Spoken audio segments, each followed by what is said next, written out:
ദിവസവേതനക്കാരായ ശുചീകരണ തൊഴിലാളികളുടെ സ്ഥിര നിയമന വിഷയത്തിൽ തീരുമാനമെടുക്കാതെ കൊച്ചിൻ കോർപ്പറേഷൻ. തൊഴിലാളികളുടെ സീനിയോറിറ്റി ലിസ്റ്റ് ആരോഗ്യ സ്റ്റാൻഡിംഗ് കമ്മിറ്റിക്ക് സമർപ്പിച്ച് 5 മാസം പിന്നിട്ടിട്ടും നടപടിയില്ല. കൊതുക് നിവാരണം അടക്കമുള്ള തസ്തികകളിലെ 400ഓളം തൊഴിലാളികളാണ് ഇതുമൂലം പ്രതിസന്ധിയിലായിരിക്കുന്നത്.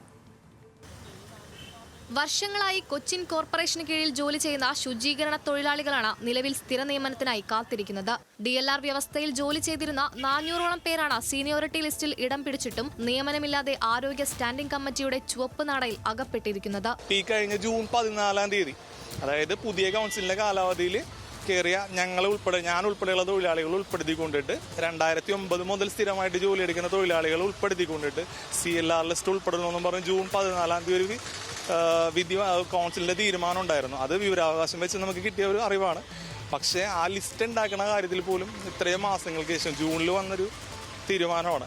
അത് ഇത്രയും മാസമായിട്ടും ഈ ഒരു കാര്യത്തിൽ ഇതുവരെ ഒരു മുന്നോട്ട് പോക്ക് ഉണ്ടായിട്ടില്ല. സീനിയോറിറ്റി ലിസ്റ്റിന്റെ അടിസ്ഥാനത്തിൽ ഒഴിവുള്ള തസ്തികകളിൽ നിയമനം നടത്തണമെന്ന ഓംബുഡ്സ്മാൻ വിധിയുണ്ടായിട്ടും നടപ്പാക്കാൻ കോർപ്പറേഷന് സാധിച്ചിട്ടില്ല. എംപ്ലോയ്മെന്റ് എക്സ്ചേഞ്ച് മുഖാന്തരമുള്ള താൽക്കാലിക നിയമനത്തിലും ഇവരെ പിന്തള്ളിയതായി ആക്ഷേപമുണ്ട്. 2022 എംപ്ലോയ്മെന്റ് മുഖാന്തരം തൊഴിലാളികൾ എടുത്തായിരുന്നു. ഞങ്ങൾ ചെയ്യുന്ന അതേ ജോലികൾ ചെയ്യാൻ വേണ്ടിയിട്ട് എംപ്ലോയ്മെന്റ് മുഖാന്തരം തൊഴിലാളികൾ എടുത്തായിരുന്നു. എല്ലാം സുതാര്യമാക്കണമെന്നുള്ള കാര്യം പറഞ്ഞിട്ടാണ് എംപ്ലോയ്മെന്റ് മുഖാന്തരം തൊഴിലാളികൾ എടുത്തെങ്കിലും അതിനകത്ത് നമ്മൾ ഇവരുടെ ലിസ്റ്റ് പരിശോധിച്ച് നോക്കുമ്പോൾ ഇവരുടെയൊക്കെ സീനിയോറിറ്റി പോലും നമുക്ക് സംശയമാണ്. ഇവർക്കൊക്കെ അത്രയധികം പ്രായം കൊണ്ടും അല്ലാണ്ടും ഒക്കെ സീനിയർ, അതിനും മാത്രമേ ഞാൻ 22 വർഷത്തോളം എംപ്ലോയ്മെന്റിൽ സീനിയോറിറ്റി ഉള്ള ആളാണ്. എന്നെപ്പോലും അതിനകത്ത് വിളിച്ചിട്ടില്ല. അപ്പോൾ കഷ്ടിച്ച് എൻ്റെ പ്രായത്തിന്റെ ഒരു പകുതി പോലും ഇല്ലാത്ത തൊഴിലാളികൾ വരെ ഇപ്പോൾ എംപ്ലോയ്മെന്റ് മുഖാന്തരം ഈ തസ്തികയിൽ ജോലി എടുക്കുന്നുണ്ട്.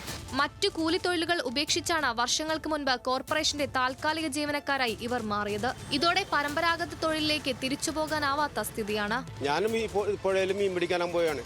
ആ വഞ്ചിയും വലയൊക്കെ ഏറ്റു വെച്ചിട്ട് ഇതിൽ ജോലി കിട്ടിക്കഴിഞ്ഞപ്പോൾ ഇറങ്ങിയിട്ട് ഇപ്പം വഞ്ചിയും വലയൊക്കെ എല്ലാം കരയിലാണ്.